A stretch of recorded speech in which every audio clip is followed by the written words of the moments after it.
The best barbecue in Texas does not come off a $2,000 pellet grill.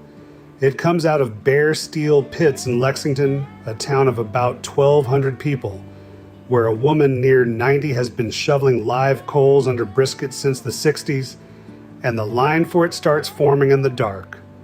But strip those pits down to their parts, and you're looking at roughly $20 of scrap metal and a wood fire.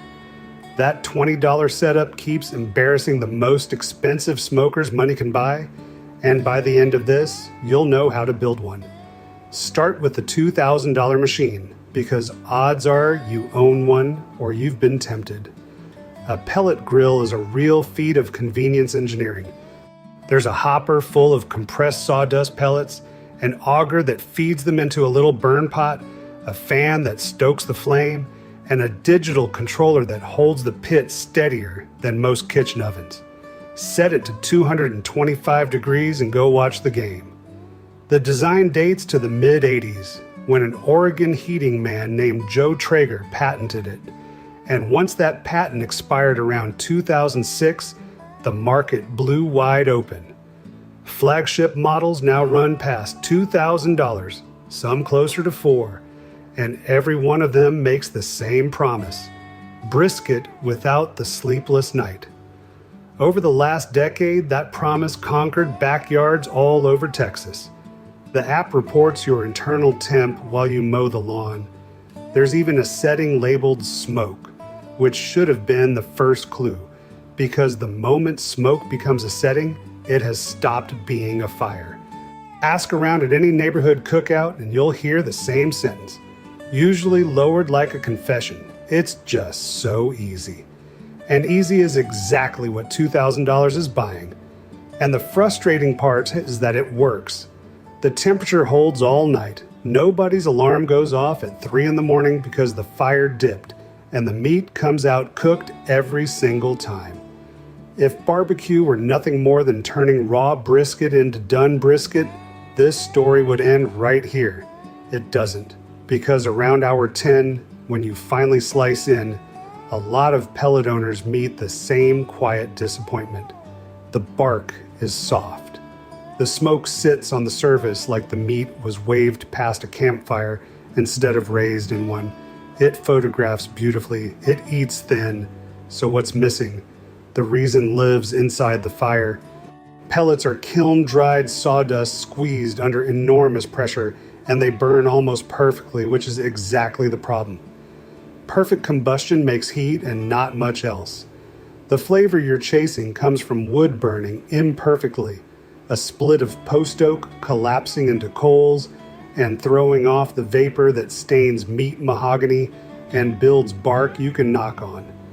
A fan-fed cup of smoldering sawdust can't produce much of that, no matter what the app says. Barbecue chemists can argue the details all day. Your tongue settles it in one bite. You can see the difference before you ever taste it. A well-run wood fire exhales smoke so thin and blue it's nearly invisible, and it smells like the best campfire of your life. A starved, smoldering fire belches white, and white smoke turns meat bitter. Pellet rigs dodge the white by burning so clean there's barely anything there at all, which protects you from bitter and locks you out of deep. Anybody who has pulled a night shift beside a wood fire knows the jacket test. If your coat still smells like post oak the next morning, the brisket is going to taste the way you hoped. And before anybody brings up the smoke ring, that pink band under the bark, the ring is mostly a chemistry trick. Nitric oxide meeting myoglobin, and a pellet cooker can produce a gorgeous one. Judges at sanctioned barbecue competitions are told to ignore it entirely. The argument that matters is flavor, bark with real depth, smoke you can still taste in the parking lot, and that argument gets settled by the fire. None of this is news in Texas because the flavor problem was solved here over a century ago by people with no money at all. In South Texas, barbacoa meant a cow's head wrapped tight, lowered onto mesquite coals in a pit dug straight into the ground, covered with earth, and left overnight for Sunday morning. Total equipment, a shovel. In Lockhart, the German meat markets that became pilgrimage sites, Kreuz Market opened in 1900 among them, smoked their unsold cuts in brick pits with the fire burning right on the floor, since no butcher was about to spend money on machinery for leftover meat. The Texas legislature named Lockhart the barbecue capital of Texas in 1999, and the pits that earned the title were brick, steel, and fire. Purists will tell you the true Central Texas instrument is the offset, that long steel tank with a firebox welded to its hip, and for the restaurants, they're right. But look at where offsets came from. The classic Texas pit was born in welding shops, cut from discarded oil field pipe by men who wanted a rolling brick pit and happened to have scrap to spare. Today's famous builders charge several $1,000s for one and keep you on a waiting list, which is its own kind of funny, since the original bill of materials came off a junk pile. Fire time is the active ingredient in Texas barbecue, and fire time has always been cheap. The cheapest version of it ever sold sits inside a 55-gallon drum. The build starts at a scrapyard. 55-gallon steel drums pile up behind bottling plants and car washes all over the state. And the going rate runs somewhere between 15 and 25 bucks, depending on how badly the yard man wants it gone. You want one that held something food grade, cooking oil, or syrup, never solvents. And either way, your first move is a roaring scrap wood fire inside it until every trace of liner and paint has burned off. Then the drill comes out, a ring of holes low on one side so the fire can breathe. A few bolts through the wall up high to carry a cooking grate a couple of feet above the coals. The lid it came with set back on and cracked open for exhaust. Backyard cooks call this thing an ugly drum smoker. The name is earned. Running it is where the money argument gets settled. Burn post oak down to glowing coals in a separate pile and shovel them in, or start with a bed of plain charcoal and oak chunks if it's your first Saturday. Your thermostat is a scrap of flat steel slid across those bottom holes. Choke them and the fire starves down. Open them and it climbs. Drill one more hole at grate level for a cheap dial thermometer, or drop a probe through the exhaust gap, since the one gauge that matters lives where the meat sits. Fat drips off the brisket straight onto the coals and comes back up into the meat. The same direct heat trade those Lexington pits run every weekend, and a world away from a fan pushing thin smoke past a roast. And if you're keeping score at home, fair enough. The grate and the thermometer can push the real bill past $20 if your garage is empty. The drum is the 20. The rest is whatever's rusting behind your fence. Before meat ever touches that grate, run the drum empty for an afternoon. Learn what half-covered holes do to the temperature. Learn how long one load of coals will hold 275 degrees. Wipe the hot steel down with cooking oil and let it season, because a drum is basically a cast iron skillet you can stand inside of. Then start with something forgiving, a chicken or a rack of pork ribs, meat that won't break your heart if the fire gets away from you. Brisket is the final exam. Nobody flunks out of barbecue for taking it in week 3 instead of day 1. Now for the part every pellet owner has been waiting on, because they're right about one thing: the drum will humble you.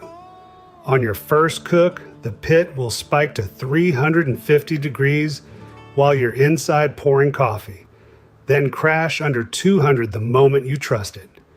You will oversmoke something until it tastes like a chimney. You will serve a dinner at 9 that you promised for 6. Every pit master you've ever heard of owns a version of that story. Aaron Franklin cooked briskets for backyard parties on a cheap, leaky offset before opening a trailer in an Austin parking lot in 2009. And 6 years later, the man had a James Beard Award. He learned by feeding a fire, one ruined weekend at a time. A pellet grill doesn't take away the hard part of barbecue. It takes away the part that teaches you. And brisket will test you in a way no controller ever mentions. Somewhere around 160 degrees inside, the meat just stops climbing, sometimes for hours, while evaporation fights your fire to a standstill. Pit masters call it the stall, and the first time it happens at 2 in the morning, you will swear the thermometer's broken. It isn't. You either wrap the brisket in butcher paper, the move those Austin lines made famous, or you ride it out bare, and you make that call alone, standing in the dark, listening to the drum tick with heat. That decision, repeated enough Saturdays, is the whole difference between owning a smoker and knowing how to cook. Which brings this story back to that town of 1,200 people. In 2008, Texas Monthly sent its critics quietly across the state to rebuild its list of the 50 best barbecue joints in Texas, the ranking that launches road trips and ends friendships. The top spot went to Snow's in Lexington, a place that opened Saturday mornings only and sold out by lunchtime. The pit master was Tootsie Tominetz, 73 years old that summer, a woman who spent her weekdays as a school custodian one town over, and her Saturday pre-dawns shoveling live coals under brisket, the same direct heat she'd learned behind a meat market counter in the 60s. Her rub is close to nothing but salt and pepper. Her pits are bare welded steel. By 7 in the morning, the whole block smells like oak coals and rendering beef fat, and folks from 200 miles away are already in the car. The best barbecue in Texas, judged against every big money pit room in the state, was coming off equipment that costs less than the sales tax on a flagship pellet grill. 12 years later, Netflix put her on chef's table, and the Saturday line in Lexington stretched longer than it ever had, with license plates from states that don't believe in brisket. The pits didn't change.